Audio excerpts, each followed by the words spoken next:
বাকেরগঞ্জে দেশনেত্রী বেগম খালেদা জিয়ার রোগ মুক্তি কামনায় দোয়া ও ইফতার মাহফিল অনুষ্ঠিত হয়।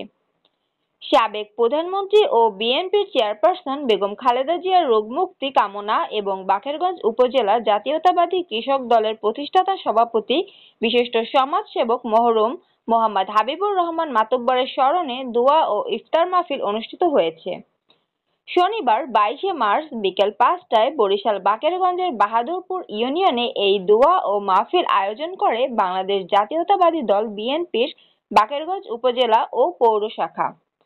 অনুষ্ঠানে প্রধান অতিথি হিসেবে উপস্থিত ছিলেন কেন্দ্রীয় বিএনপির সহ সাংগঠনিক সম্পাদক ও বরিশাল জেলা বিএনপির সাবেক সাধারণ সম্পাদক অ্যাডভোকেট নজরুল ইসলাম খান রাজন।